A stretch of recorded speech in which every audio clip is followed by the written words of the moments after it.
Asgard's Wrath 2, now for real though, I do want to just be very clear at the beginning of this isn't a full review of the entirety of the game, this is a review of the portion I've played of the game and of course my oversighting views on the game and what I think about this and whether I think it's going to be right or not for you guys and girls out there in the world of VR. I am going to attempt to complete this game and do a full review once I have. If you're interested in seeing that, make sure you smash like, support this video, let me know that you want to see that. Now of course I'm sure a lot of your questions are going to be, well, how long have you spent in the game, Rhys? Well, I've spent around about 11.5 hours in this game and I still am not even tickling what the full capability of this game actually is. But nonetheless, I wanted to put out an opinion piece on this just so that you guys and girls could have something to solidify whether you're going to purchase this or not. Of course, a lot of you guys and girls out there are on Quest 2s and you have the questions, how is this on the Quest 2? As I know a lot of creators are only talking about Quest 3 and today I'm going to help try and answer those questions. I have put some time in this on the Quest 2 as well as the Quest 3 just to be able to settle some minds out there for people that are actually going to be purchasing this game, because for most people on Quest 3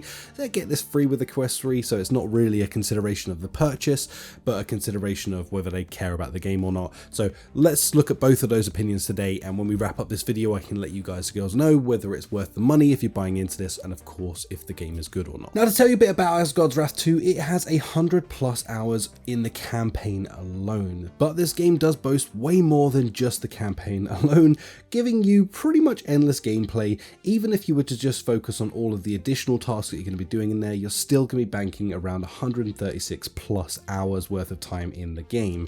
And after playing this for as much time as I have, I can tell you that fact is indeed a fact. Not only do you have the campaign though, you also have things like cosmic events and Uncharted Rifts. Uncharted Rifts work in a very cool way. I'm going to explain a bit more about this later in the video, but they work in both VR and mixed reality if you're on the Quest 3.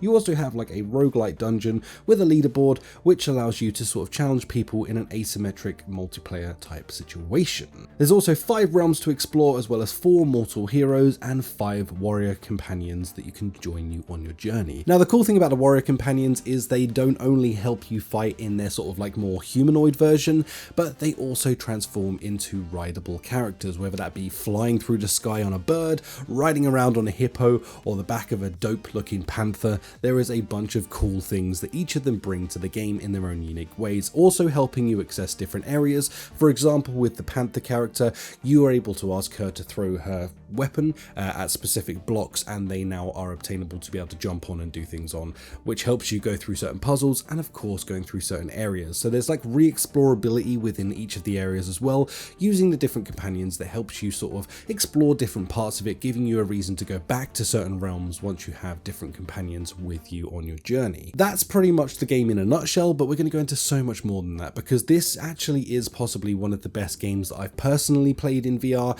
and I just think that this has so much to offer to the VR community as a whole, especially for those people that have been asking just for a game they can properly sink their teeth into and something that truly feels like a AAA franchise type title.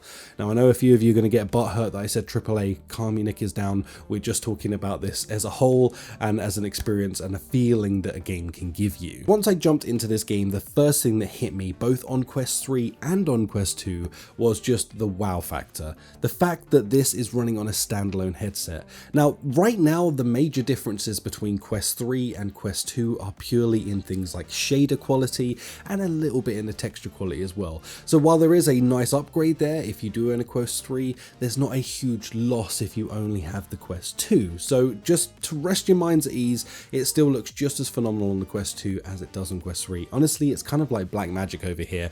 I don't really know how they're making this work, but they are making this work. The game size around at the moment is about 30 odd gig. I would say bank towards the 40 gig side of things, so if you have a smaller Quest, then honestly it's going to be fine. You may have to only have this game on your Quest for a little while if you're recording, if you're a content creator, but as for more regular people, you're going to be able to have this plus a couple of games still running either on the smaller sides of the Quest 3 and of course on the mid-tier sort of size on the Quest 2, unless you're really an OOG of the Quest 2 and you have like a 64 gig version.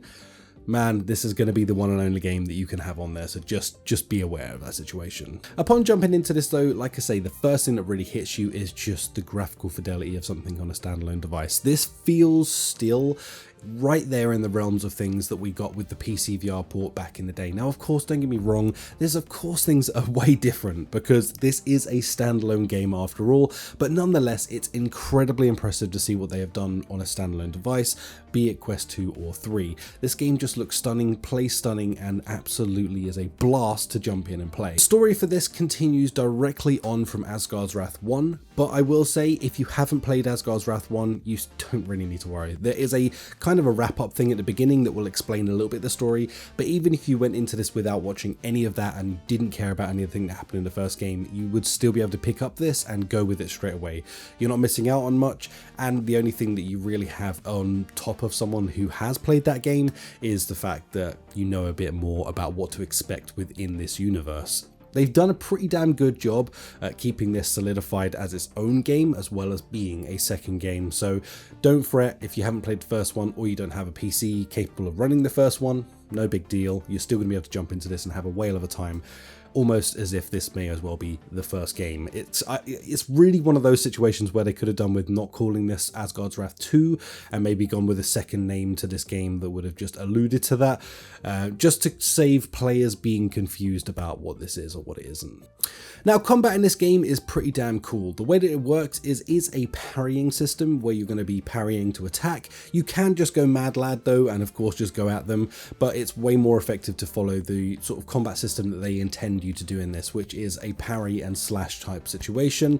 The combat feels pretty clean. It's not as good in my opinion as something like Swordsman, but it is very compelling for the world that you're in and the way that they've built the combat to work within the universe that you're in. Like the ability to throw, summon back weapons, slice, cut off limbs, and honestly get pretty creative when it comes to the dismemberment, as you can cut them in a multitude of hideously disgusting ways. So when it comes to the really the combat system in this, it works well for the game that it is. I don't think it's the best combat system that's ever existed, I'm going to be real, but I do think that it works incredibly well and is satisfying within the universe that they've created for themselves. So really for me, props to them for making something that feels good still and works well. It very much is what you got in the first game, so if you're familiar with that combat system, you're going to feel right at home here. But as you can see in the footage behind here, this is what you're going to expect in here, which is parry, block, attack. You know, that is the combat system in this. Now, I will say they get some pretty inventive weapons as you go through this, like whip swords, crazy ass different stuff. And as you get the different characters as you unlock through this, each of them is going to have their own skill set of weaponry that I haven't even experienced entirely myself yet. I just know that it's coming up in the game where you're going to have different types of weaponry that you can use. As I can't speak on those directly because I haven't used them personally, I will say though, it looks pretty cool, and after using a lot of time within the first character, I can tell you that I'm very excited to be unlocking other characters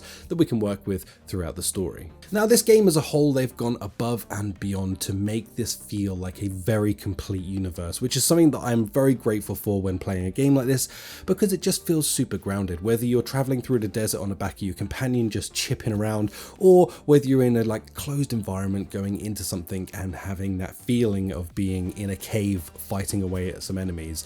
Everything feels very complete about this universe, and nothing feels rinsed and repeated. Even in the same environments that you're going in, everything feels slightly unique and different, traveling through the different areas within the maps, keeping it feel like a very real place. Like it feels like a very tangible universe that you could be in. Everything is interactable that you can see. You can either smash it, break it, harvest the plants that are around you, fight the enemies that are knocking around, or of course just exploring. It just feels phenomenal to be in such a complete universe that just feels like very grounded, and that's something that so many games miss. Is like either you get a rinse and repeat, oh I've seen this 1,000 times kind of feeling, or you get that kind of feeling where it's just like this is disjointed and I don't really get why this is here. You know, with this it just feels very complete, and like I say, exploring everything, it doesn't feel like you ever see the same sort of thing twice, which feels just honestly amazing. I have actually released a full gameplay video of this showing off around the first hour of gameplay, so if you're interested in seeing that, I'll link this up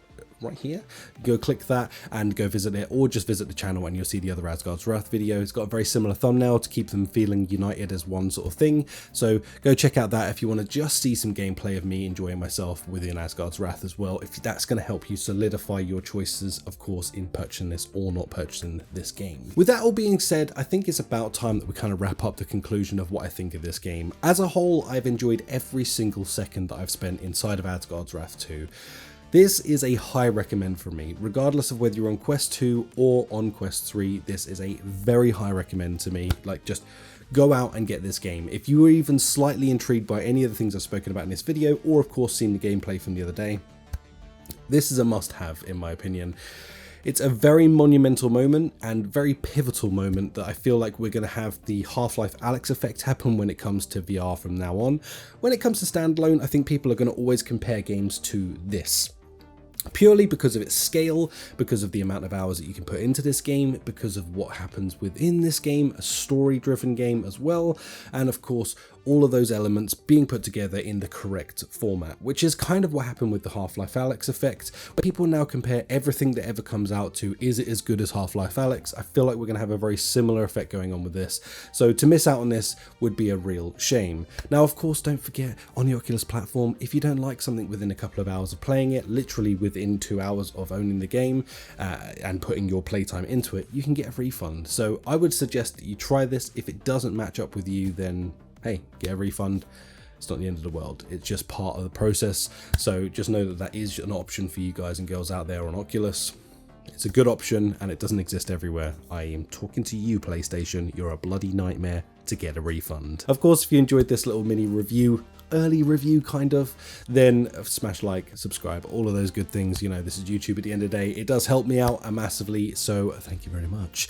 Anyway, I'll catch you in the next one, guys and girls. Go and enjoy yourself in Asgard's Wrath 2, because trust me, it's one hell of a game. It does live up to everything that they've hyped it up to be, and more, to be honest with you. I feel like actually after having played this, they've actually underhyped this game, which is something that almost never happens.